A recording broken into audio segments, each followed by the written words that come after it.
in a booth at Sao Paulo, fighting with his team, but watching another chance at a hammer slip away. 4 weeks ago, he wasn't even on the team anymore. Today, he's returned, but looking for vengeance and not for a happy reunion. Hot and Cold is finally back in a lobby at the same time as Spacestation Gaming, but he's got a whole new team with him, and he's looking to see if he can't give his old team a losing record for the first time in a really long time. I'm Jacob, he's Foxay, he's Jesse. Hot and Cold's back, and it's all about revenge tour again. I feel like Hot and Cold's been on like 5 or 6 different revenge tours over the course of his career so far. I'm telling you, every player that gets dropped from a team always joins another team and always beats them. I'm pretty sure Hot and Cold, when he got dropped from DZ, he joined Mirage and then instantly beat I remember that, yeah. It's just how it goes. I mean, I think sometimes a little bit of anger fuels you, right? You've got the insights. You know exactly what your opponents are going to do. I'm sure Space Station have changed nothing since Hot and Cold left the team, so... That whole team, too, is like revenge tours because Gunner got to beat Sonics. Yep. So now it's Hot and Cold's turn, maybe. The whole key is, can everybody beat their old team, for the most part? And in recent times, it feels like Beastcoast can. I mean, they're starting to get a couple of wins on the board here. The first couple of weeks, they did struggle, but now they've been winning some more games. As you said, they beat Sonics with a big upset. Now looking to beat Space Station with the big upset. They're looking really, really good. I'm actually really curious. So hang on. Hot and Cold could beat his old team today. Gunner's already beaten his old team because they won against Sonics.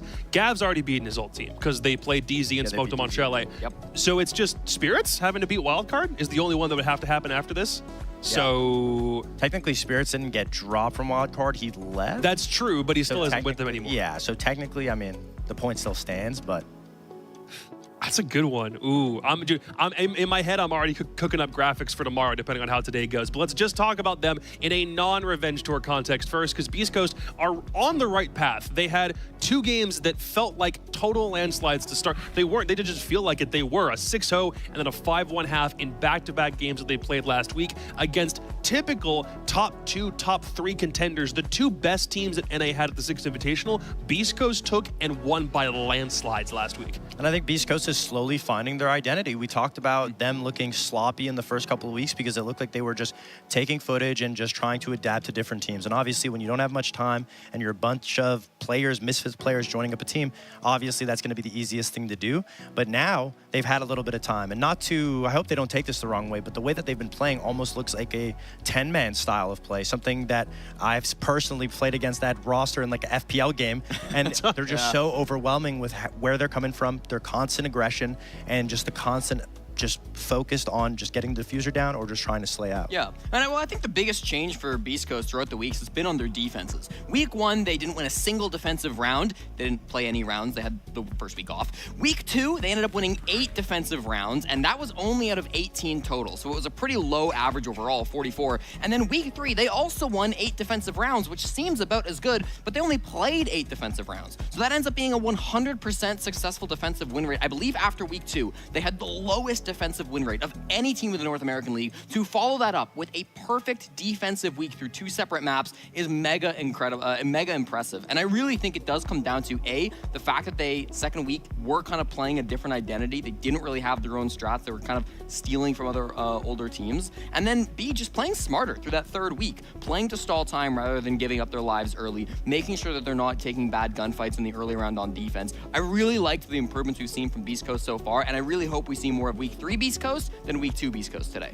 Also, the game plan, them going into the last week, was perfect. Getting Nighthaven. I mean, Sonics letting Nighthaven go through against a team that has so much potential, no footage on them. It's so hard to keep a track on what Beastcoast is going to do. So getting that map under their belt gives them that first win, gives them that confidence. And then we saw what they did with that confidence against Dark Zero. There's some teams... It was just slaughtered. Right, but some players we've given so much credit at this point. We had to highlight Diffuser being the only guy on this team that's never made majors before. We've talked about Hot and Cold and how a lot of people feel like they're utilizing his experience to give them a leg up. But we haven't really talked about guys like Gav and Spirit statistically so far, and they've been really, really good on a team that just hasn't really had a big spotlight on them yet. So it's time to finally give them their due, because Spirits has been the top performer, and we know he loves his shields, and Gavin's been a really solid backline for them as well. Gavin's been doing pretty good, but in my opinion, the highlight player on this team is Spirits, because I think the biggest question was when you look at this team, who's going to step up and be that IGL? Who's going to step up and be that leader? Who's going to step up and be the MVP, the playmaker? Because they have so much potential. And you look to a lot of these players, and obviously a lot of people would look to Hot and Cold to be that mastermind behind it, and he is a very big part of it. But obviously, Spirits is a huge second part of it, because on Wildcard, he was also bouncing back and forth with Merc, and now he's in a position where he's able to bounce back and forth off of Hot and Cold. So it gives him not only the ability to make calls when he sees the play fit, but when he doesn't, he is such an amazing playmaker, and that's what we saw him do on Wildcard, and that I've highlighted so much is he is amazing when he has the pressure off of his shoulders, and he's just able to focus on getting those opening kills or being the flex behind Gunnar and Gavin. Yeah, and I really feel that he has been such a powerful force because of his consistency. You know, when you see him roaming on defense, when you see Spirits out there on the map, you can be so confident that he's going to have an impact, whether that's getting an opening kill, whether that's stalling out the round. Even in those first week, right, in week number 2, when they struggled on defense the most, he was still having impact, and it didn't feel like he was just getting kills and baiting. Like, he really was putting his team in strong positions. So I agree, he's the best player, I think, on this team. He's the best Boss GA-Cog player in the world, and I'm excited to see what he can do today. Well, it's good that we finally get the opportunity to look at Beastcoast in a positive light, because most people would have thought bit of a weird situation for that whole team. For Spacestation, we kind of have to go the opposite direction, which is crazy because they were undefeated. They were 3-0, then went into a doubleheader just last Friday and lost both games. Against M80, it was 7-5 on Consulate. Against Wildcard, it was 1-7 on Oregon. Still kind of reeling from how Meepy effectively counter-stratted the whole thing, but it just felt like the luck was totally gone at that point. And they don't have that many games left to play. They've got Beastcoast today, then they've got Oxygen tomorrow, and if they somehow were to lose all like 5 games in a row, bye-bye playoff chances. It's no longer in your hands at that point. Yeah, I mean, the team that I, at one point during this desk, many weeks or many days ago, called the best team in North America, are now on a 3-game losing streak. And I think for those first 2 matches, you know, it was small mistakes. It was little utility plays, little things about the map that it really felt like SSG couldn't really get their handle on. And then that last game, the 7-1 loss to Wildcard, now I'm really starting to worry for this team because, as the graphic says, it feels like they've fallen out of orbit.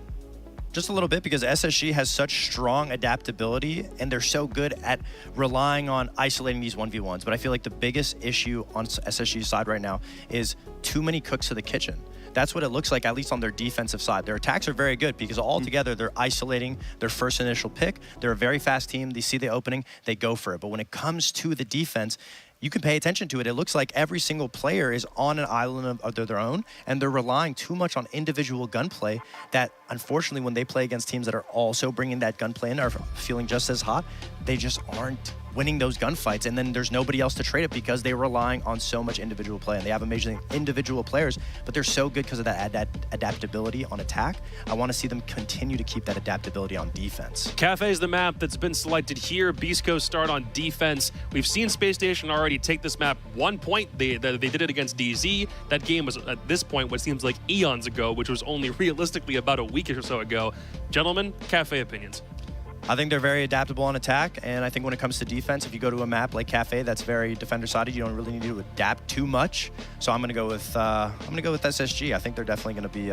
Oh, he's throwing predictions up before we can even get the graphic ready. I just jumped the gun. I was just so excited talking about SSG. I just really feel like they're gonna be like the better favorite in this game. Somebody else talk. Historically, I'm talking so much. Space Station have been the better Cafe team, but for me, this almost feels like a same situation where Beastcoast played Nighthaven against Sonics, right? This is another map that can be very defender-sided. It's another map that Beastcoast have yet to show. They've not played it since last year when they had a very different roster. So I kind of like the upset for Beastcoast here. I mean, maybe it's just that I want to get back in tying you for first place, but I think I want to go for the upset Beastcoast. Yeah, go for it. Go for it. I mean, I'm already at the front, so I just want to get my nice little lead set up now. Laxing did the flip too because he also recognized, dude, I have to find some way to get ahead. Fox is just too good at this. I don't this belt is calling your name, dude. The championship is waiting for you. I wouldn't say too good. I'm at 56%. That's pretty abysmal in my book. So. Well, still plenty of opportunity to get this bad boy up. It's time for our last game of the day, and it's time to head to the streets of Moscow with Parker Mackay and Niklas Bortson. Thank you so very much. Greatly appreciated. And our last match of the day is here. A team that aims to keep itself in the top 4 is SSG. But on the sides of Beast Coast, it's been a resurgent Beast Coast, suddenly winning matchups in a way that I don't necessarily think we expected to happen. This Beast Coast roster is finally starting to gel. As Fox said, they are getting an identity now. They know how to play, and they are a scary team when they are on. So is SSG, though. I mean, it's not like this is going to be a cakewalk whatsoever. SSG have been one of the best teams in North America since the organization came in. But because of the way today's matches have gone, these teams find themselves both in the lower portion of North America. The teams that are at the lower end of the standings have been winning. Dark Zero, 1. Luminosity, 1. Beast Coast is a single point back of Space Station. The winner of this match, if they win and get all 3 points, will jump up to 3rd place. Dark Zero jumped up to 3rd place with their win. Luminosity jumped up to 3rd place with their win. Will we see another team just sit outside the top 2 today, Nick? It very well is possible, and I'm riding the Beast Coast hype train. I mean, I actually predicted them in our prediction sheet on Discord that they're gonna win their all their upcoming games. Basically, I'm like, you know what? I'm buying into this. They looked completely lost the first 2 weeks, and then something changed. I'm all here for it. I love upsets. I love the chaos, and today has been a day of a lot of those where we don't know what to expect. And the simple story is NAL today, very good on defense. However, NAL today, very poor in the attack. And guess what? Space Station, the favorite victor, I would say, in most people's eyes. You're starting on that difficult side of attack. This could very well be another one of those. Uh-oh. East Coast get 5-1, 6-0. We've seen it twice today. A very big lead for defense. This could be the 3rd. Attackers have located a bomb. Really, it's been quite surprising how these teams have started strong, but yeah, I mean, if you want to just look at the numbers behind Cafe, they're the least played maps in North America. Nighthaven Labs and Border have only shown up 1 time each. Obviously, this will be the 2nd time that we see Cafe. Cafe needed 14 rounds, and the attackers and defenders won 50% of the time. Reading and Dining was played 5 times, and it was never won by the defenders. What? Reading and Dining, yeah. Oh, wow. Cocktail did not show up once in that entire matchup. Really is quite astonishing stuff. Big surprise. You remember who played Cafe? You remember who it I was? do not remember who played Cafe. Wait, I know. casted it. We've casted a lot the last 3 weeks. I do not remember. We did, and we still have 2 more days of casting on both Friday and Sunday, so this is a very busy week for us. It was SSG versus Dark Zero, and SSG won 8-6. Oh yeah, I remember now. SSG banned Valkyrie and Ying in that matchup, just as they've done here. Only difference in the operator bans from Beast Coast versus DZ, Dokkaebi was banned the same. It's the Fenrir that is different. Azami was not available in that matchup. It was banned by DZ. SSG will not only have to confront an Azami for the first time on this map this season, but will also have access to it. Gavin will bring Azami right away. No surprise. If Asami is open, you play it and you hold piano, and guess what? That's exactly what Gavin is doing as well. He understands the mission. He understands the goal of this round for him and his team. SSG, they are trying to, I guess, fish for a kill right now. Nades going in, holding those windows, but are they progressing with us? No. Mini executed piano though. They fire off Gavin's position. The Q barrier though is still up, so he could retake if he wants to. He has to respect the capital fire arrows from Iconic. That's close. Almost could spur into a crisp, but no, he's stuck in Andy corner. He's chilling. Almost like it's called pixel for a reason. Yeah. And that's because sometimes a single pixel can separate you from life or death. If you're an attacker, you know how important hitting that single pixel shot is. It's going to be held with just an inch. Try again. Get it back. Yeah. Try again. J90 taking down Gavin. Forrest dies, so does Diffuser. Well, these teams are just wanting bloodshed relatively early. 45 seconds left to go in the round, and J90 has found an opening. He intends to exploit it. He's doing a marvelous job, but Hot and Cold will shut down Iconic, not before he's finished off in reading by Ashen. Spirits, the last member for Beast Coast. 3 players still upright from Space Station. Fultz holding the diffuser. Not the player. Oh, that would be kind of nice, wouldn't it? Everybody could use somebody to hold them now and then. Fultz getting the diffuser down, and SSG will now move out into the post plant. Fultz, after getting the job done, goes into upside down repel, and he succeeds in his position. SSG win round number 1. Very simple. 3, 2, 1, execute. And every single member of SG got very active out of nowhere, taking piano, taking top floor control, finding those first picks. And then you're thinking they're going to slow down, right? They're going to do like vertical destruction instead of those flank drones, take it slow. No. Next up, the bomb site. Like the killing didn't really stop once it began. And Spirits had a couple of difficulties in that first round. First, he butched the C4 downstairs and had to like pick it up and then miss the mark. And then he had 2 different gunfights where he was missing a lot of bullets. But that's the first round, you know? If you didn't get proper warm-up beforehand, well, you gotta do it right there in the first round, get it over with, and then show up better in the second round instead. Now, when you have Mirror and Asami open, I really am not surprised by the fact that you're playing like the mid-floor bomb sites, especially with Asami. You can play pianos, like I mentioned earlier, those cube barriers, they simplify it, but there is no Mirror from Beastcoast this time around. So instead, they're gonna try and play, I want to see almost like more free operators. When you play the mirror, one of the downsides is that you're going to be stuck behind the mirror window and you feel like you should just stay there the entire round because it's a very strong position. By playing stuff like deletion, like demute, etc., you're going to have more mobility and reasons to move around the map. And I don't think getting proactive against Spacestation is a bad idea because they just showed in that first round, they know how to pick things apart with utility. And that's what counters those mirror windows. So I like the adaptation.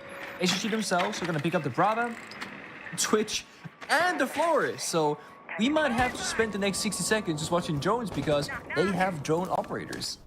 This is a number that, or this is a stat rather, that I'm very curious to know if it's ever showed up. I don't think we track this kind of thing, but has there ever been a time when all 4 drone operators have been used at the same time? Have we seen a Brava, Flores, Ram, and Twitch lineup? I don't think so. It does seem like kind of a goofy lineup that will leave some holes in utility, but at the same time, I mean, we've seen goofy lineups before. Who am I to judge? I just talk about the game. I certainly don't play it. Good question. I'm curious now as well, actually, because you're right. It would be very goofy, and you don't really get a lot of valuable utility by stacking those 4 together. But I'm sure there might have been one time that some team, you know, they just went for it. It's very possible.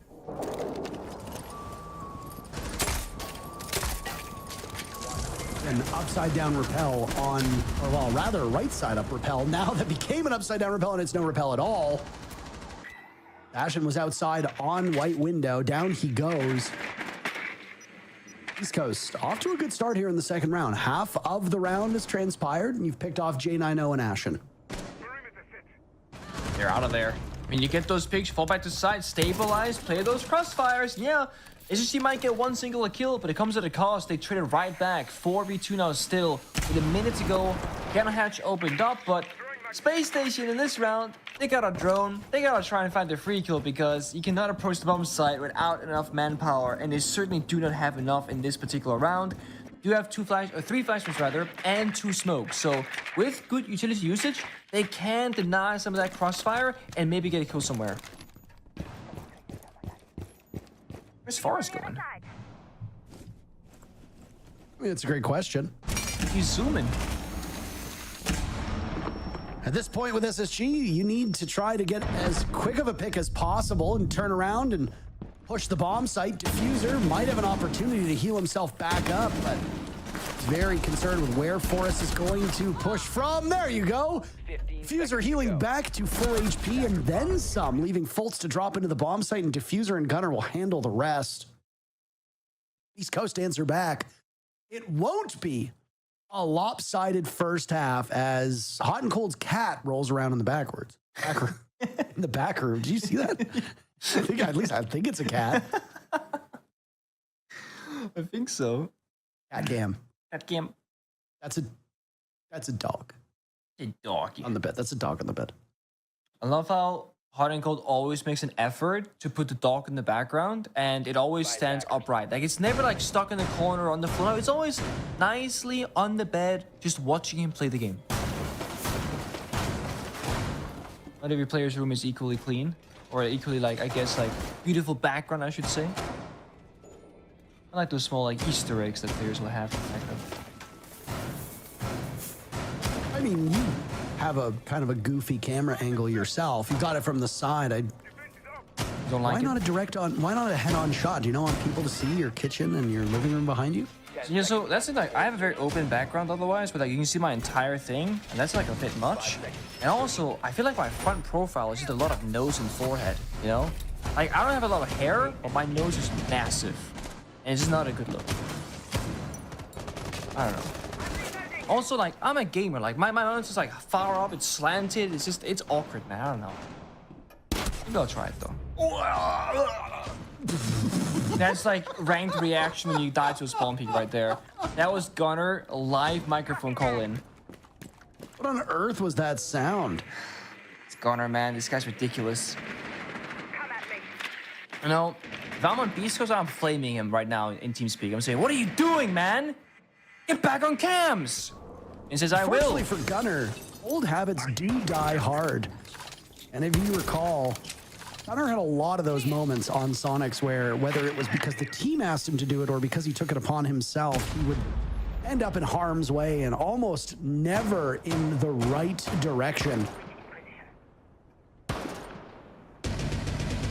Especially on a Wamai, to lose that early, that is devastating. You do not want to be gambling on those high-value operators. You know, we remember back when there would be echoes that would go for spawn peaks back when he had the ACOG, and he'd say, you know, what are you doing? Or the Maestro ACOG as well, where it's now the Evil Eye cams are useless. Now the Yokai drones are useless. Like, yeah, I get that you're taking a chance here, but on an operator like Doc or Rook, it's okay. I mean, you mostly get the job done. Maybe not Doc, but Rook, you just set Rook armor down, that's it. You go off and spawn peak to your heart's content. Yeah, good old Jaeger as well. You know, that man has suffered some losses. The Diffuser, though, traded back in the round. That's grim. I mean, that's a high-value operator right there. Now it's a worthy trade, but it comes at the cost of, you know, Diffuser dropping out of that position. Article taking a bunch of damage in the clash. Not sure why. I guess gets kept off fire arrows. Yes, indeed. Full struggling with this gunfight as well, top floor. Bolt's in a tough spot. Instagar will attempt to puncture some of the defenses on those reinforced walls. Iconic dies. Still rocking the Zidane name. Stun grenade out. Here it is when that changes. Now goes Diffuser to Fultz, who has found his entry point.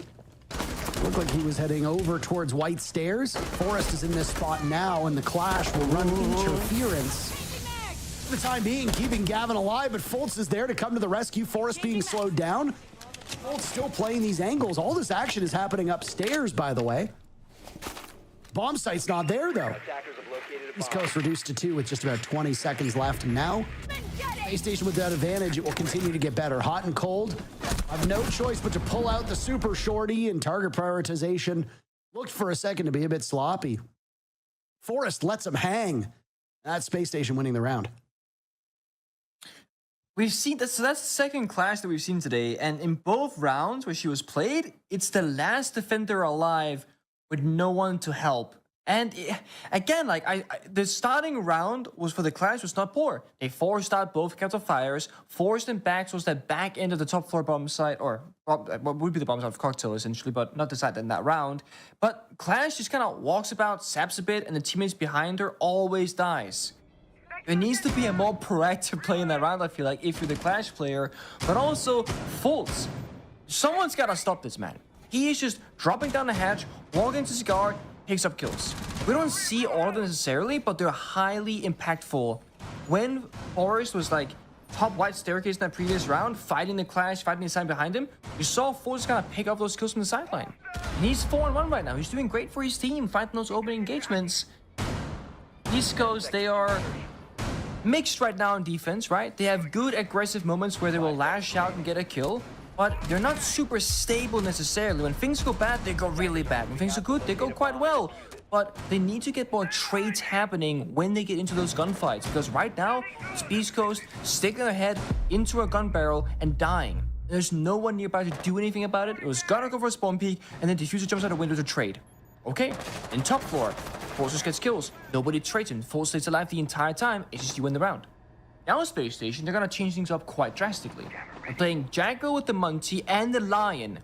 They wanna go for kills right now, or at the very least have enough intel to make the right decisions. Then they also have Nomad to lock down the map of the flanks, and Capital from Iconic to further pick apart the bomb site if there's a player in a strong position, and you can shoot at those Capital firebolts. So I like how flexible this attacker lineup is, but of course, as we always say, it really comes down to execution more than just the operators themselves.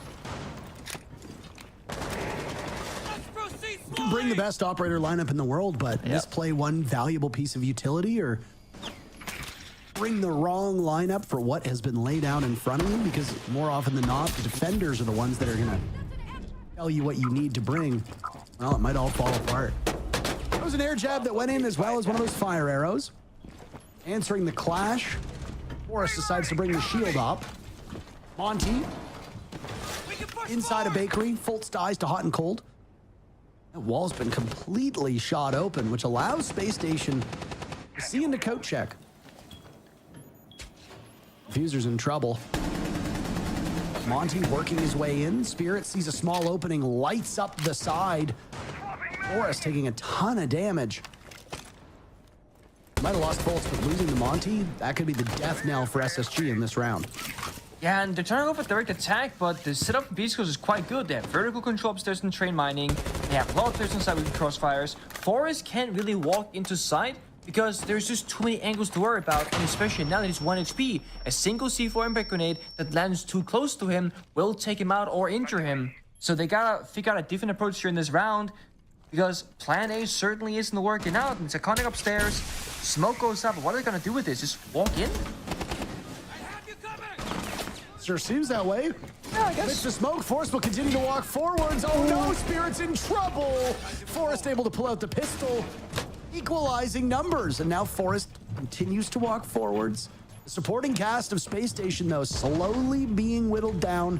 Down goes Ashen. Gunner will die too to Iconic. Hot and cold in a tricky position. He has no nitro cell. This will be a straight up gunfight. Down Brown stairs. Gavin will be positioned to greet the Capital. Goodbye, Iconic. He had a drone there as well, but Gavin had evaded it. Cotton will have to stop this plant. Diffuser also exists. We need to get in. Gavin, a triple kill. And just like that, Beastcoast sweep through those last two players to win the round and tie the game at 2 apiece. Maybe, yeah, I mean, back and forth. This will be a close game, I believe. And I kind of like the problem solving from Space Station. It was very simple, right? Walk down the red staircase, smoke off the crossfire, Monty walks in, and they get a pick. But then they meet the same problem again on Kitchen Double Door. There are simply too many different crossfires and lines of sight for the defenders. Monty cannot walk in. So they rotate back to Bakery, and they finally get into the building. But at what cost? They don't have the manpower, they don't have the numbers, and they certainly do not have the bomb site control to cover that plant going down. Because the issue is, when you're planting, let's say a 3v3 or a 2 versus 3, when you stop planting for 7 seconds, that player is not really counted anymore. So you have one person covering 3 different angles. You cannot expect any player to realistically win that gunfight every single time, and certainly not a Nomad with a gun that has 21 bullets in the magazine. Gotta hit clean one-shots at that point. East Coast, they figure it out, at least for that round momentarily, but their operator lineup doesn't change all that much. Diffuser playing Dog pretty much every single round so far. Gavin's on Asami duty, besides previously. Then Gunner has, I would say, probably the most freedom right now. He gets to play, like, I want to say the fun operators, right? Play some Mai, play some Melusi, has good guns, can run around on that, put down his utility. But I think the real winner here, it's gotta be Diffuser. Imagine your life. It's so simple, good life. You play Dog every round. You spawn in, you take a bit of damage, Parker, right? And you think, oh no, I'm half HP, what do? You just stim yourself, you go again. Doesn't sound like a life that I've ever lived. No, because you're not that guy, you know? Dog is a promotion. You said think about your life. You said think about my life. Okay, but ask Diffuser on Dog. Gotta imagine you in his shoes, Parker. And I know it's hard to imagine what you've never done before, playing a fun operator like Dog, but you should try it sometime. It's a good time. You can make mistakes and then just rectify them with the Dog stims. I mean, but I'd never be able to live up to the level of docking that these pros have, Nick. You know, it's not hard to press that middle mouse button, Parker, and just tap people. Tell them, stand still, buddy. I got you. Don't worry about it. Do it. I believe That it. does sound like good docking, you're right. There it is. Keep up area on duty. You mean we're talking? Just over 1 minute into our 5th round, and top of red's been opened up. Gavin's got a line of sight on it. Gunner's not too far away. Is active. We're just waiting at this point. You can hear the Type 89, one of the most distinct sounding guns in the game. Rattling off, that's Fultz, getting rid of a lot of his munition. There go the flashes for the drop through red. They hit the ground running. Pinato's taking some damage. It's really been a sluggish entry for Space Station. Oh no! Bye-bye Gunner. You heard the drone. Fultz still had plenty of bullets left. Yeah. It's not a bad play from Gunner. You heard the drone, looked to his left, died. Bad timing, you can say siege timing, right? But again, where's the trade? Where's that fall off from his teammates? It's not really there. Gavin's a 99 pixel. Could go for a swing, could find one or maybe two here with the right timing and the right play. Gavin has not moved off of this pixel spot. Yeah, pickle. That's a pickle. Gotta leave him in there to marinate, right? Oh yeah. It's half the fun of pickling, isn't it? Diffuser and hot and cold, though, keep numbers close. Diffuser can heal himself up yet again. All the stim pistols there. What a shot on the Fultz. Stimmy. And he hits the fadeaway. Ashen dies as well. Iconic knows exactly where Diffuser is. Are you gonna chase the doc down those stairs? He'll heal himself right back up. Iconic has 15 seconds with that Diffuser in hand to get down to the bomb site. 10 seconds. Will be slowed by the Banshee of Malusi. Now the drop towards pillars. Takes some damage, runs on in, looks down, hot and cold, finishes it off. Good answer back by Beastcoast. These two teams are evenly matched. They are living up to the billing of this game. It does come down to the small adaptations, like what team can adjust the most, and of course, like figure out their opponent. And they're both showing flexibility. Rather, SSG, they're happy to play a slow round of Siege with the Muncie, for example, or a quick one where it's all about those mini executes. Even in the beginning of that round, they flash into piano through the hatch, drop down into red, drop new balcony, and get into the building. Then they start droning, and they drone Cigar at the same time they swing it, and that's why Gunner died. Gunner was like, hey, I hear a drone, I look left, oh, this guy on my right, I died. It was a good start. But your phase is a bit of an awkward map. You gotta be on the rappel a lot. That's tricky for some players in some teams. Then you got an entry, which is very difficult in your phase. The moment you drop down those hatches top floor, you're always like hell in a cell. Always under fire, under pressure, C4's below, piano's hard to take as a Sami, like it never gets any easier. And after all that fighting for 2 minutes straight, you're still far away from the bomb site, like we saw last time. Iconic, with what, 7 seconds left, just entered site. And while, yeah, SSG, they could have been faster, but at the same time, you're just paying the respect to the setup in front of them, taking the time they need to roam clear. Beastcoast done a great job so far at playing the game of layers. Start very aggressive in your face as the first layer. And they have that middle line where they hold the rest of top floor. And then of course the third layer is the bomb site in the rooms around the bomb site. So this is pressuring SSG on time, on utility, and constantly those micro decisions and problem solving. And that just means there are so many things that can go wrong for the attackers. And if one of those many things go wrong, that's what's something that the defenders can utilize to their advantage. It's been a bad day for good players, Nick. It has been, yeah. You had Newers enter as the highest rated player with a tremendously good KD, and he's suffered for it. He had a bad game. Kansan also underperforming his numbers. Bosco fell off a cliff. Boyd had a good day. Ashen, after that performance from Newers, Ashen became the highest rated player in the region. And well, look on the right side of your screen, Ashen is sitting at 1-4, a far cry from what we know he's capable of.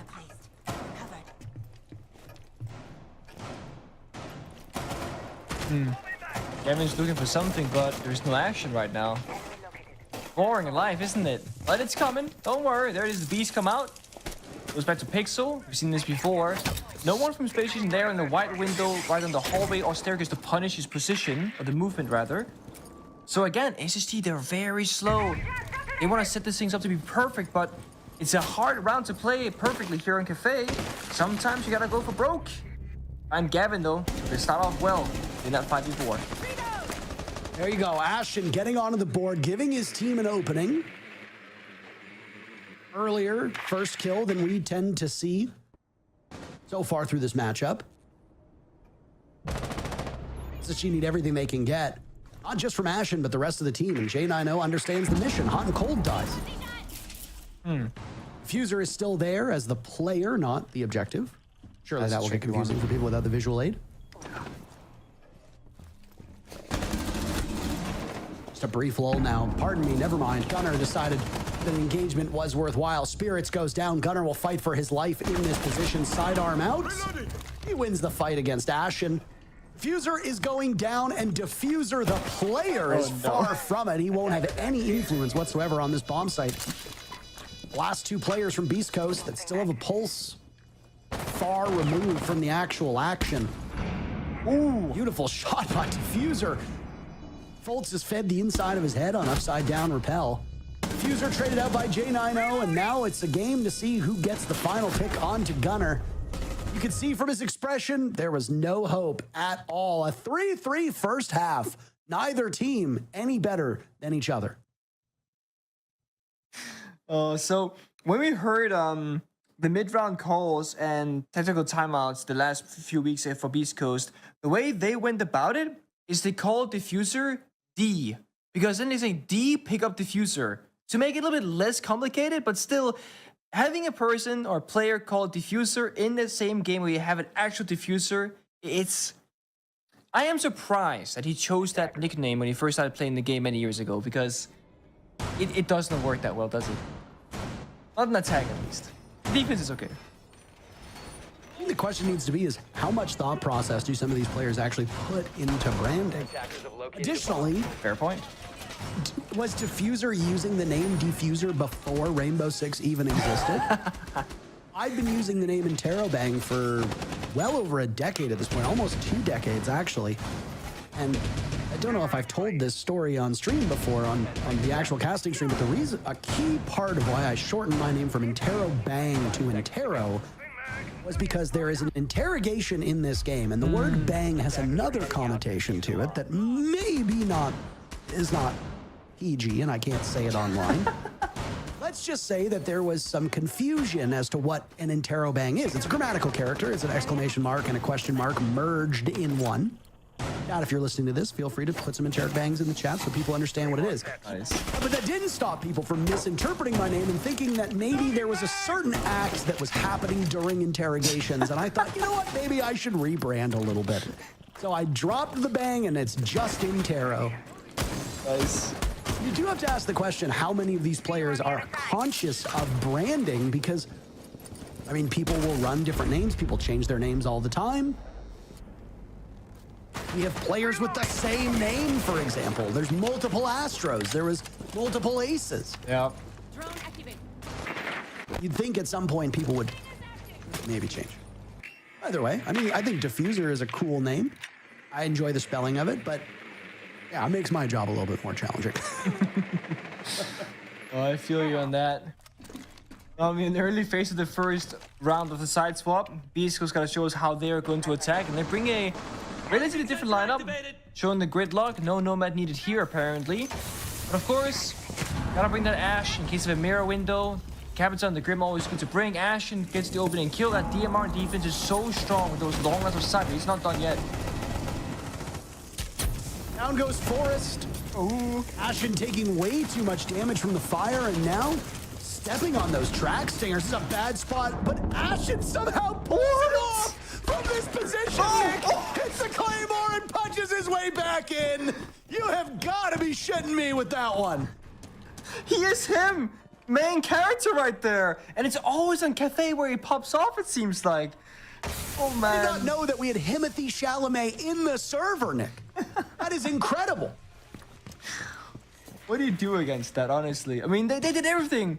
Track stingers, the cab's on fire, like 3 people fighting him, it doesn't matter. He's out of there. 20 HP to his name, maybe a little bit less, and Beastcoast, they're top floor, they're looking for players, but there are none. They're on the bomb side, they got crossfire, but they're planting. It's a really inconceivable play from Ashen. Give his team such an advantage. Bolts can retake from above. This round is close to over. Spam's inside of the site. There goes Diffuser, and now Hot and Cold is all by his lonesome. creeping up, but every single wall around him has been shot open. That is an unbelievable. Do we have the ability to even show the replay of what Ashen did? Because I'm not sure. that is something that I expect us to see multiple times, but it's something that we should see right here, right now. It was such a good play. I mean, that's gotta be so frustrating because like you did everything you could possibly imagine. You used all utility. You had full intel. You knew exactly where he was. He was low on HP, and still, you can't get rid of him. You cannot clear out his position. Ashen didn't leave that position because he felt like he was in trouble. He left because he was just sick of it. He was like, these guys suck. I'm out of here. Hold on, Nick. I have to go into the Twitch stream and let the people know to watch this Ashen play. I gotta do it. Oh, okay. Hold on a second. I gotta go on twitch.tv/Rainbow6. Hold on. I gotta. You're gonna go in there before it happens in their time and let them know. Watch this at chat. Watch this Ashen play. You're leaking. You're spoiling. 10 seconds left before insertion. I love that. We're playing with a delay, right? So this hasn't happened in you guys' timeline, but it has now. This, for the record, this is the first time that I have ever, as far as I can remember, somebody might be able to correct me on this. This is the first time that I can remember that I've actively gone into Twitch chat on a broadcast I'm working and type in Twitch chat, which is off. I don't watch the comments. I don't watch your reactions. I don't care about any of that stuff. Oh.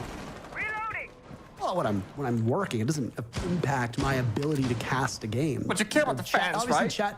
Chat's going to be very upset with me saying this, but chat, the things you say don't affect my casting in the moment. I'm sorry. Be nice, please. Don't be nice. Apparently there's a delay, by the way. I opened it up, and I was like, wait, this isn't the correct round. And then I was like, okay, now I've got to... Oh, that's all good. There's a delay, so they haven't seen it yet. The chat has not seen the Ashen play yet. Exactly. They're in a different timeline right now. We're living ahead of them. We're in the future. We are. They are in the past. It's good to be on the right side of the timeline, that's for sure. We see things first, and Beastcoast will also maybe struggle first again, because the thing about SSG is that they're very good at putting up difficult problems to solve. And it's like not just this iteration of SSG, it's been like a historical thing for them where they're so good at making things difficult and just playing utility. I mean, look at this. The setup for piano is so different what Beastcoast is doing. There's just Gavin and Asami, middle of piano, fighting against the world. This is more like laid back, rotates in bathroom, castled off the door to his left. He-Bass around it as well. They can rotate back and forth. So much movement here from SSG. And look at the timer. 1 minute 20. They just entered the building. Sorry, the Ashen play's on right now. I'm watching it again. Oh my God, he just did it. Okay, that was great. That was really good. Does chat like it? Chat has just seen it now, and yeah, it's starting to pop off. So Ashen obviously being rewarded for the previous round by being the first quote-unquote casualty, though he's bleeding out. He's still alive and potentially still retrievable, depending on where he is. It's a little bit under a minute for Beastcoast to get in on the action, and look at that. Spirits can see the bomb site, he can taste it, but there's not really much he can do right now. No smokes to conceal a vault in from Beastcoast. They're just gonna have to go in dry. Spirits is there, J90 from above. They have not flushed SSG out of the top floor. Ooh. Gunner taking a lot of damage. J90 dies, hot and cold stopped as the diffuser almost gets planted. Spirits a nade to keep numbers into a 2v2. Gunner's so low. Nitro Cell thrown out by Fultz. Shot away. There's the vault over. Wow. An easy pick on the Gunner. Spirits will vault in to his doom, maybe. Fultz backs away, not wanting the engagement right away. And he might as well just waste as much time as possible. Spirits doesn't have that diffuser. They must know this, but Koenig standing still. Fultz will do one of my favorite movies called The Running Man. He will get away. Spacestation still ultimately wins the round. And it's another great round from Fultz. This guy right now in this matchup is so consistent every single round on attack and now also on defense. He just doesn't die ever in those crucial moments. You know, he's playing in pillar, could easily get flanked, either hears it or has intel from his teammate, flicks around, denies the jump down, again stays alive, and then he gets out of there. He plays time, he plays the objective, and again, SSG, they win the round. They're very much in the driver's seat ever since the side swap, and it's no surprise really that Beastcoast have called their tactical timeout because things are not working, and they gotta change their path because right now, they're going to lose.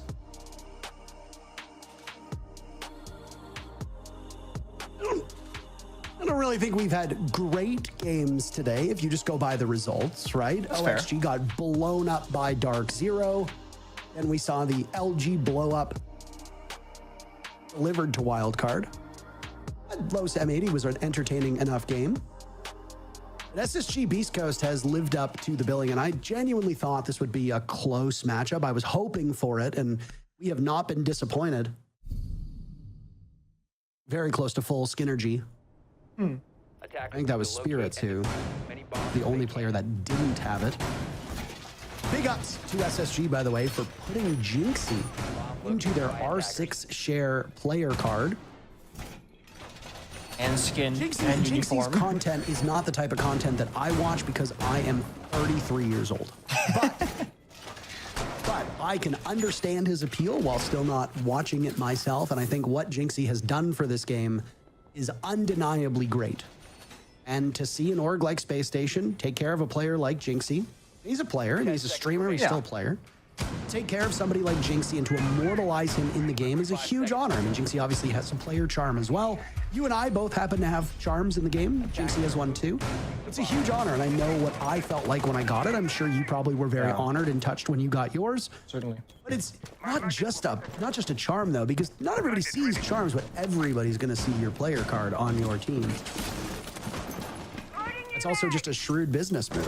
You know Jinxie fans are going to eat that stuff up. Space Station's laughing all the way to the bank. There's some stonks in there, that's for sure. I mean, I would like to see the numbers personally because they might be breaking some records. I certainly could imagine. But no, I agree with you. It's very cool, and it's different. They actually have on the player weapon, on the new drop, they have so many small Easter eggs attached to the weapon. You can like twist and turn it around, and I love it. Like a lot of attention to detail. Which is, it's not just another anime skin that we have, right? Because that's what a lot of orcs do. It's like, it stands on its own and it stands out. It's very well executed. Now, for well executes, that's been SSG so far on attack. Beastcoast, while they're defending, they're not technically executing anymore. Or sorry, all the way around. Beastcoast attacks have not been greatly executed so far. Not really finding their moments, not finding their stride. You just missed, by the way, Gavin almost skeleton keying Spirits as he dropped. I did not see that though. He dropped Red Hatch right in front of Gavin. As Gavin skeleton keyed the wall, you drop like a second sooner and you eat a full skeleton key to the face. That's not good. Oh man, but it's a bit of a slow round again. And again, I don't mind the speed if it works out, you know, that's like the saving grace. And this can be a quick one. You got Munty, you know, the second that Huttonco wants to get active, they can just go for a push. But the question is, what's the follow-up gonna be? You got Brava and Ram, and then you got a Munty. It's like, you're kind of playing two different sides right now of like fast and slow, roam clear and utility. But what it does mean though is once they get the hatch opened up, destroy all the software, they can then comfortably just walk the Munty into sight with Diffuser, you know, that you plant down in hand. And then you can like hack the bulletproof camera, for example, with the Brava cam. So they have solutions for all the problems right now. They just need to start acting on it because time is kind of slipping away here with 50 seconds to go. Oh, toe. I mean, Beastcoast just called their timeout too. Usually you'd be more formidable in the next round. Gavin, the first pick onto Forest. That's no more smoke for the final 40 seconds. A troubling predicament to be in, but Gavin's world is on this second floor. We're all living in it with him as he finds a second kill onto Iconic. That might give Hot and Cold the go-ahead to walk in and get that diffuser down. There's two silhouettes. Oh no, does Hot and see them? Beautiful thing, you've got a supporting cast. Here goes the diffuser, but Foltz vaults on over. How are there 4 people from Beastcoast alive other than Hotton, and none of them are watching this? Here it's trading out a lot of HP, but the super shorty just simply does not have enough bullets. 1 kill for Gavin.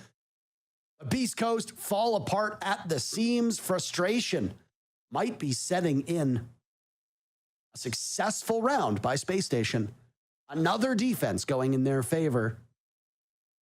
Ever inching themselves towards a victory. Oh. Wait. Need to locate and Wait, did defuse as many bombs as they can. No, SSG lost. No, didn't Beastcoast win the round? Yeah, Beastcoast won the round. I just get it mixed up. I thought I had it mixed up. I was there, I was like, wait a minute.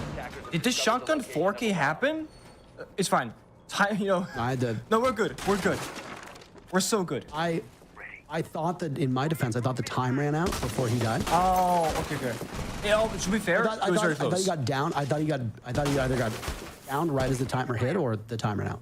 That's It happens. fair. That's fair. It's been a long day. It's been a long day. It's been a long week. That's good. Continue to be a long week. I was just double checking because I was like, I noted that one team won, you said the other. I was like, I can't even check because we're watching player cams right now, so I was very confused. But we're good. A little bit of a scrappy round. SGC had a bit of miscommunication there as well. They had a Bluetooth camera on the bomb side that saw where Monty was planting, and for some reason, the first player, I didn't see what player name it was, swung before the Monty started planting and just died.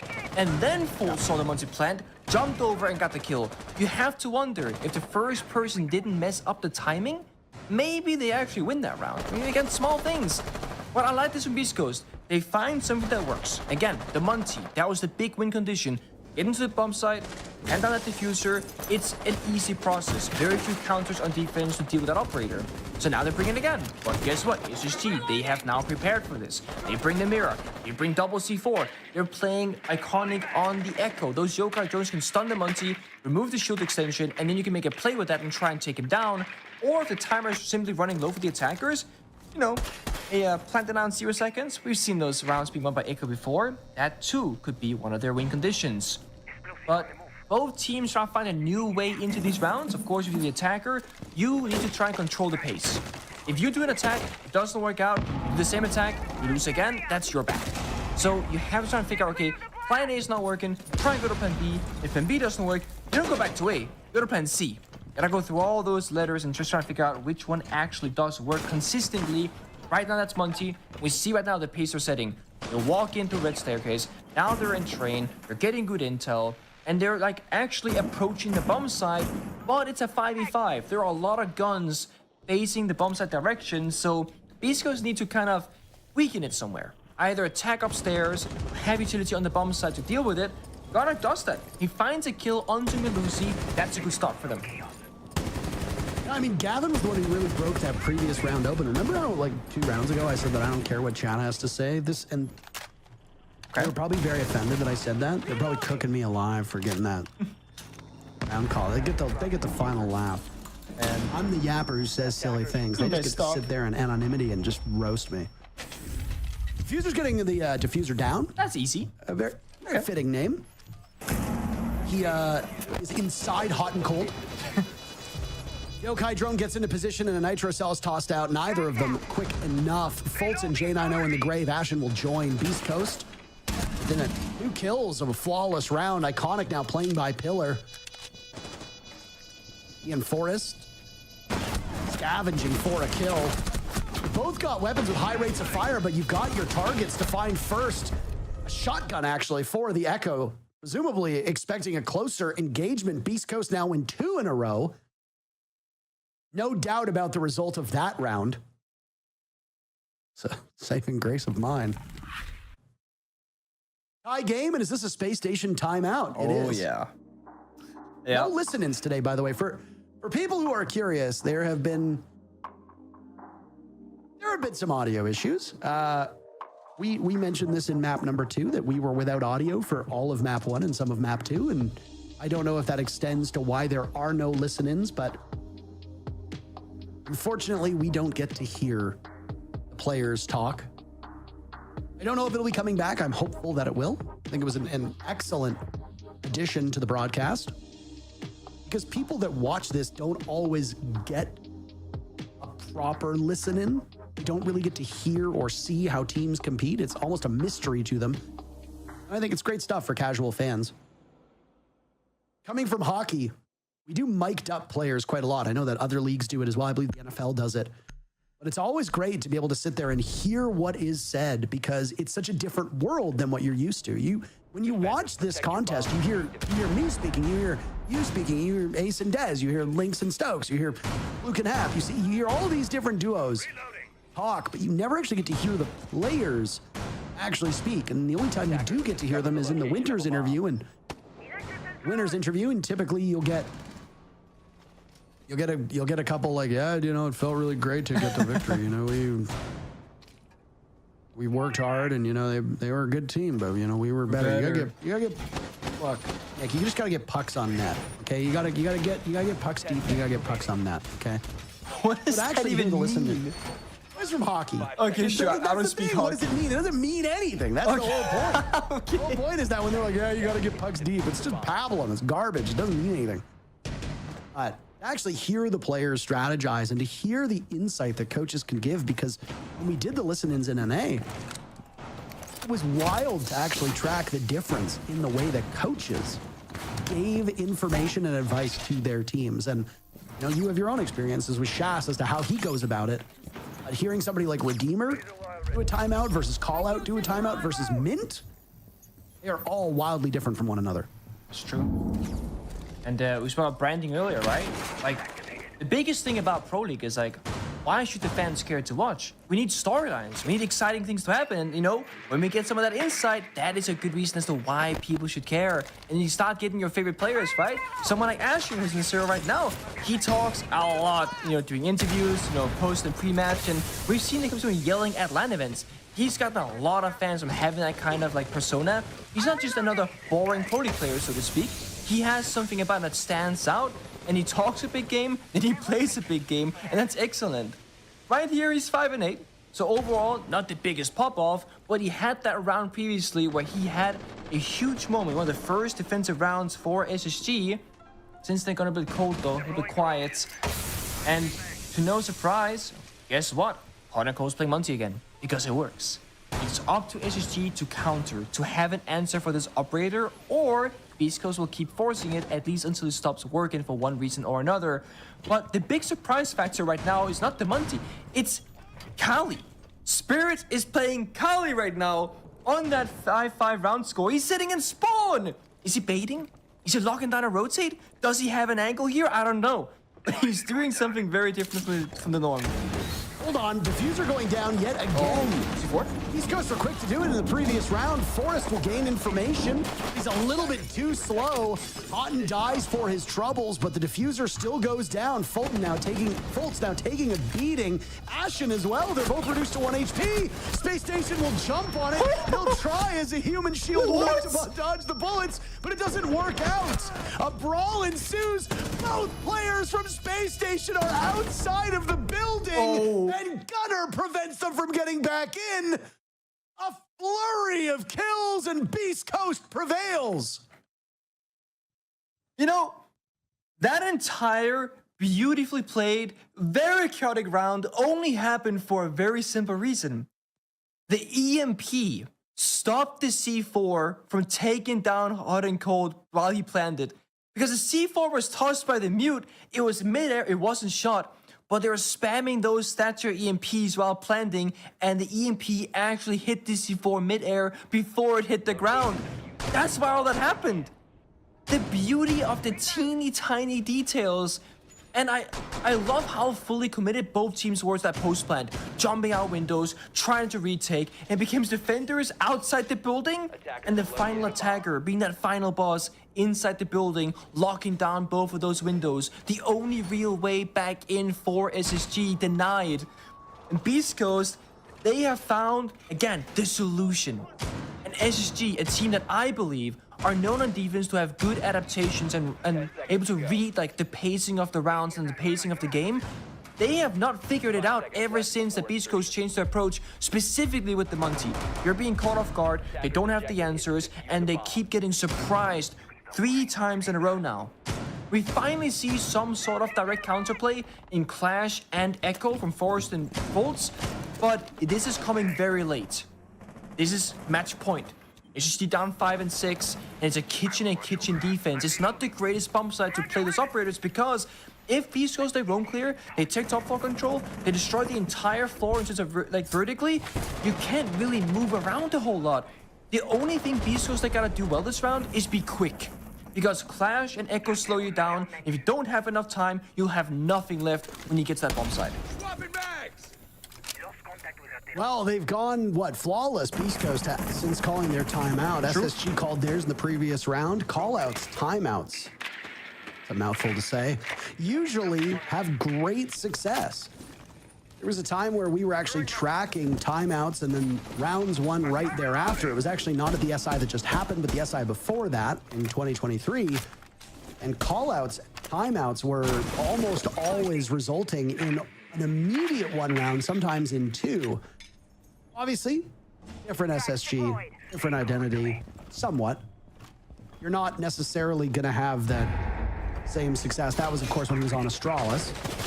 Now, since the core of Astralis has moved over to SSG, in a way, they kind of inherit that same set of talking points, the same, I guess, general gist of our conversation. And in this sense, Callout can't immediately get his players to win a round, then yeah, maybe there's some things that are troubling for SSG, but through these 3 rounds, Beastcoast have found an entry into the site quite fast. Oh yeah. Been able to get the diffuser down with very minimal challenge.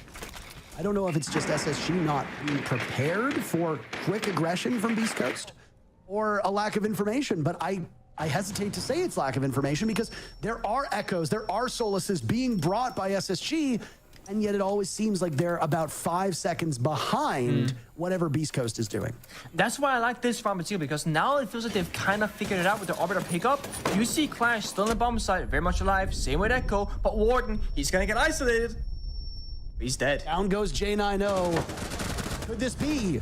The first domino is now. Spirits walks in, Fultz ties. Another goes as well. Goodbye, Ash and SSG are clinging to dear life. 20 seconds can feel like an eternity, but in this case, it's even less than that. Beastcoast stitching together a very impressive stretch of rounds. They defeat Space Station. Full control. I mean, and let's just see that the counterplay, right? The Clash, the Echo on this side. What does Beastcoast do? They walk around the problem. They take apart VIP, they take main lobby, they pick every single pickup, last man standing, they Clash stuck in the corner with nobody to help once again. Beastcoast, I bet my money on them. I said I think they're gonna do great. And they do, again, surprise. And it's a great look from them. What I typically like to do is I often look at the team that's ahead in the standings and then I just say they're gonna win because more often than not, you're gonna be right. And you know, sometimes I do well in predictions and sometimes I don't. And that's really just what it boils down to. But all in all, whether you're a fan of Beastcoast, you're a fan of Space Station, you're a fan of Jinxie, and maybe that's why you're here cheering for Space Station, it was an exciting matchup. It was unpredictable. There were hero plays, there was great objective play, which we don't always see these days. A lot of kills happen, but not such a dogged insistence on getting that diffuser planted. And yet, that was Beastcoast's focus, and they were laser focused on it. And just like a laser, it cut right through SSG on those final 4 rounds. Beastcoast picking up 3 huge points. That's it for our final matchup of the day, but we still got the outro segment. The desk is going to want to talk about that one, and I'm going to want to listen. Throw to a break, and we'll come right back.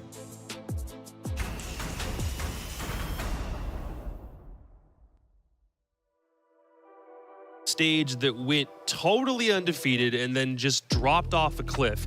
There was another team that was completely winless and then managed to bring their stock back up slowly but surely over a couple consecutive wins. Which one do you think won today? That's right, one team continues to slide, and now Beastcoast themselves are on a streak. They've gotten their record back to 500. That's got to feel really, really good. And Hot and Cold gets vengeance over the team that dropped him just after SI. The trends all continue. SSG keeps losing, Beastcoast keep winning. The players on Beastcoast keep getting revenge over their former teams. It's a trendful day, I guess, for Beastcoast. So, I mean, hey, great game from them overall. I did think it looked a little bit scrappy to start things off. It felt like that first half, Space Station were in control more often than not. It was a 3-3 split, but I do feel like as long as Space Station weren't stalling out, they were doing a good job finding those roam clears, making sure they were in control of the momentum. Barring a couple big, dock rounds from Diffuser, it felt like Space Station were the better team, but after the tack timeout, after Beastcoast started to get the ball rolling, they just never stopped. Yeah. not only did the casters love the dock rounds, but we sure loved the dock rounds. But I mean, more specifically, when it got to the other side and SSG was actually defending, we saw them kind of take it a little bit away. They started mounting a lead of 5-3. I got very worried. If you were a Beast Coast fan, you were watching and saying, okay, well, Beast Coast is trying to step-by-step dismantle SSG, take them one area at a time, get Cigar, get Christmas, and then go for the attacks. And it wasn't working. We saw a lot of positions and a lot of individual plays from SSG follow through. Ashen with a huge jump out on Heaven. We saw Jack, J90 in Christmas uncontested, and he was able to, just round after round, a player from SSG would stop and stunt Beast Coast while the rest of the team would swallow the aggression in sight. And so we saw a complete shift on the side of Beast Coast. They started going for very fast, very adaptive, aggressive takes onto the site, especially the round where they run in with Monty, go for a plant in the smoke right away. I mean, it was beautiful, beautiful swap to be able to understand that and recognize, hey, we're not winning by clearing. We have to switch up the tempo of our attacks, and that's more and more confidence if you're a Beast Coast fan,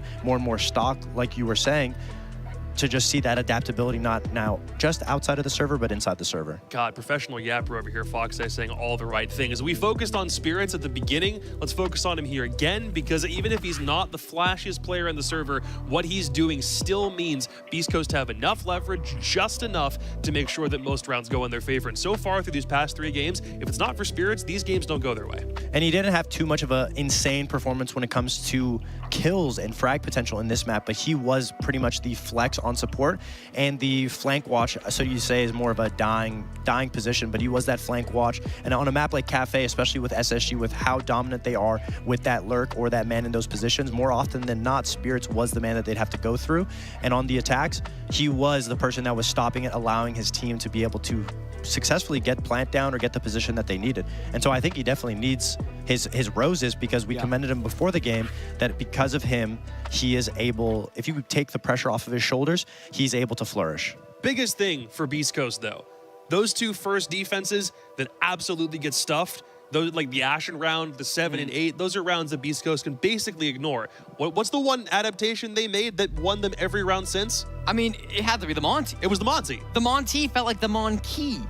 Not the monkey, but like the key to the game. There you go. Because what we saw was hot and cold, grabbing it time and time and time again, and it was always enabling these plants. Whether it was Hot and himself going for the defuse kit plant, or if it was somebody behind him that was using the Monty as cover, they did a really good job of bringing that up, and it never felt like there was that response or the answer from Spacestation. They just couldn't come up with it. And we saw a couple of times where they came really close, like there was a Yokai drone once that almost had it. There was a C4 that went out, which it's tough to say if it was EMP'd or if it just missed or what happened, but they never seemed to find the denial. And I think that's a big problem, that we never really saw the adaptation coming through from Spacestation. Undefeated in every single round, they decided to bring the French shield op. So let's talk to the guy who was wielding LaRock for the entirety of that second half. Matthew Hot and Cold Stevens is on the line. Dude, from not winning a single game to start the stage to winning every game now up until this point and knocking off your old team, what in the hell changed in the Beast Coast camp to get everything to switch like this? Talk to me, dude.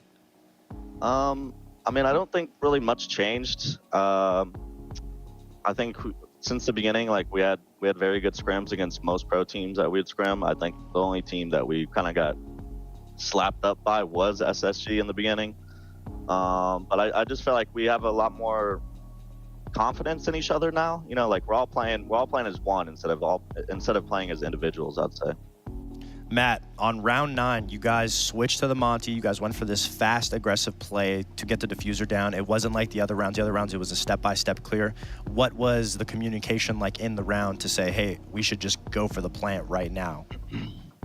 Well, it was originally like supposed to be just like a fast plant rush, but we ended up wasting 2 of our ass charges, so we couldn't really do exactly what we wanted to. So I just walked in the site and I just said, you know, fuck it, I'm just gonna plant. You're gonna watch it back. As soon as the bomb gets down, it's over, you know. You're gonna watch it back. Gunner used it on a castle that was outside, and I was saying he could have just breach charged it. But you're gonna watch it back, and you're gonna be like kind of frustrated at it. But my next question is just your experience so far is obviously playing a big play in this team. Maybe give a little bit of props to some of the other players on the team or Coach Fett. Like, not many people know exactly what Fett brings to a team. Maybe just talk a little bit about him. I mean, Fett brings a lot. Like, he's a very good coach, very energetic. He's very good at like keeping us on the right track. You know, whatever we want to do. And then the timeout. I mean, we won 4 rounds straight after. You could say it was because of Monty. You could say because of the timeout. Like, no matter what, I feel like it was a combination of both. You know, like he had a very good timeout. Told us to just, you know, kind of throw away the step-by-step clears because obviously it wasn't working, and then like their defenses weren't good. We just kind of were throwing away our lives a lot on attack. Yeah, I kind of want to dive into that first half because obviously it was a 3-3 split. You know, you guys started on defense, and sometimes 3 defensive rounds on Cafe isn't really enough. Were you worried, regardless of what you were telling your teammates, regardless of what the vibes were like on the team? Was there anything in the back of your mind that after that first half you were thinking, oh man, we kind of need to do more there? Or were you always confident that you could lock down that second half? I mean, I'm always confident winning attack rounds, especially, you know, I'm the attack IGL. But you know, like going out of defense with a 3-3, I was like, you know, that's not as good as we want. So I mean, we just got to really pick it up on attack, and you know, we didn't at first, but we adapted well, and I feel like that showed. Let's quickly look ahead to the 2 games that you've got for the rest of the Super Week. You got Game 2 tomorrow against M80, and then cycle immediately into Game 3 of Day 9 against Los. 2 teams on very different parts of the spectrum, but at this point, with 3 wins and 3 losses, you faced teams that are literally all up and down the current NAL standings. Anything about either of those teams that excites you, that maybe worries you, that's in the back of your head? What do you think about those last 2 opponents? We've scrammed both of those teams, so we got a good understanding of both of them. I'm kind of surprised about how M80's been doing. Like, they're definitely on the upswing. You know, I've like scrimming them early on in the season or early on in the stage. I didn't really expect that from them. But I'm definitely, you know, more scared of them than I am Los, just, you know, based on how they're playing. Sure. They got a lot of different players with a lot of different dynamics through them, and it's gonna be a good game, you know, no matter what, I feel like. Last question for you. So far, because you've got 6 games under your belt with a brand new team, there was probably a bit of an adjustment period. You may still be in it. You may not even realize you're still in it, but you're still working on making sure this Beastcoast is the best that it can be. What's the thing that's either surprised you the most, or the person on your team that you're the most proud of as you've been progressing from 3 losses right into 3 wins? Most proud of, I would say, is Diffuser. You know, like when we first picked him up, I feel like he was very cautious in what he can do. You know, like he just kind of like would let us take the reins on a lot of things with on what, you know, we wanted him to do. But you know, like, we picked him up for a reason. You know, he's got his own instincts, and I feel like he's finally showing up and just playing how he normally plays. Well, it's always a good thing to hear somebody of your stature give him those kinds of compliments, dude. Again, congratulations. I'm sure it has to feel good managing to get this sort of upswing after the way that your stage started. Go have a good night, and then I guess we're going to see you right back here bright and early tomorrow afternoon, dude. Take care. Little SSG dub, baby. Yeah, that's how it goes, man. Especially when, again, that was the guy that just got dropped off Space Station so that they could find a way to refocus themselves.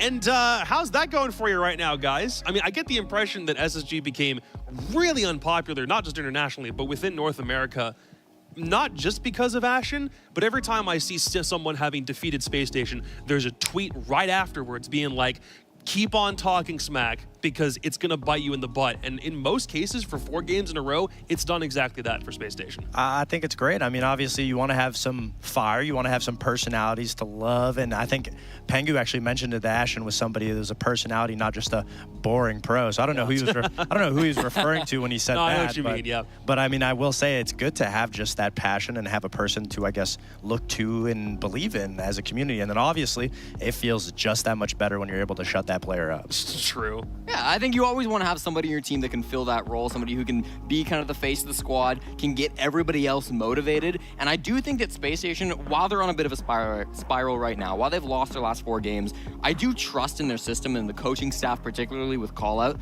to be able to not let that really affect them too much in the mental game. I feel like of all teams, Space Station have been really solid at making sure that they're very much locked down mentally, making sure that they're always coming into each game as a new game, keep the hype up, certainly with Ashen when they're yelling and when they're winning. But I don't think that this is like a cause for concern for them to be like spiraling completely out of control. Yeah, they've lost 4 games. You don't want to be losing 4 games. Right. The major is going to need some improvement. 4 games is half your round robin. Yeah, but I don't think it's like a spiral to the point where like what we saw from DZ last week where it felt like things were out of control.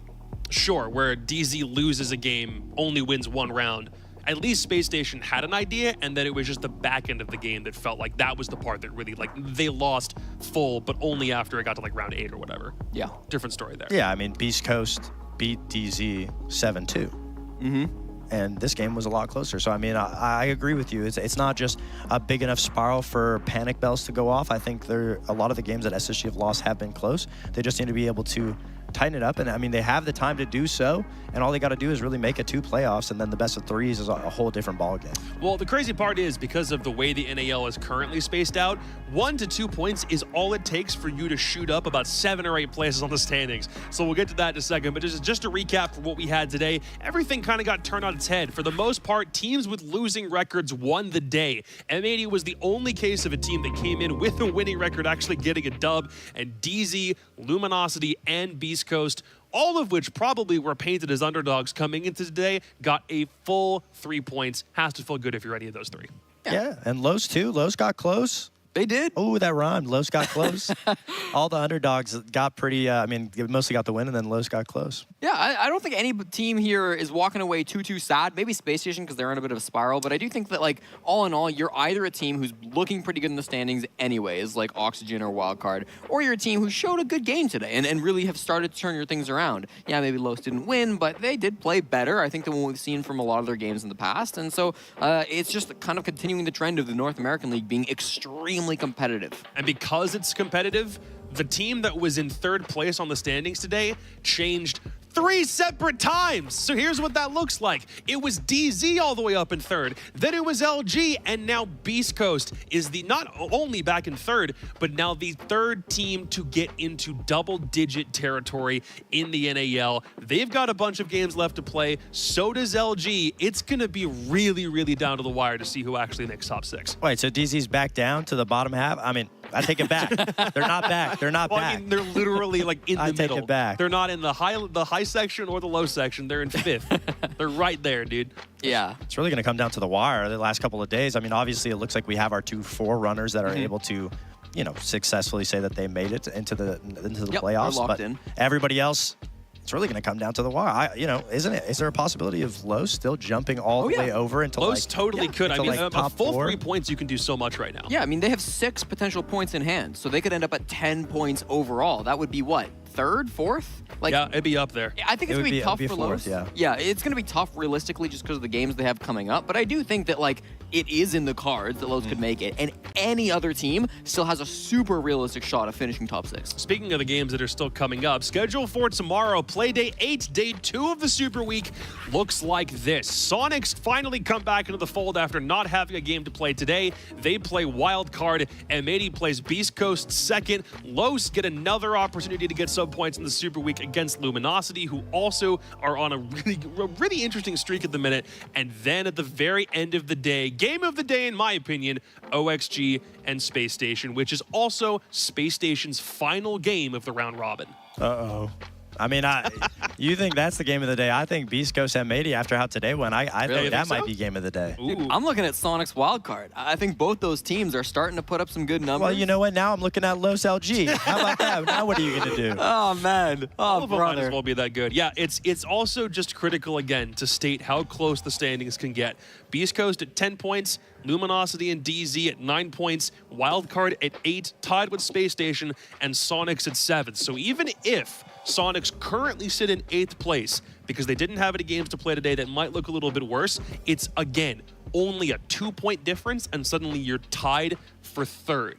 But then when we start getting into territory of teams not having any games left to play, that's where it gets dicey, which means Space Station, who currently sit in 7th, right now, if they don't win that game against Wildcard, they're not making playoffs and have to do another qual run like Atlanta. Jacob, I'm telling you, whatever teams don't finish top 6, whoever ends up in the bottom 3, they're going to feel so slighted that they came so close. Yeah. You know they're going to be fired up to make a crazy LCQ run.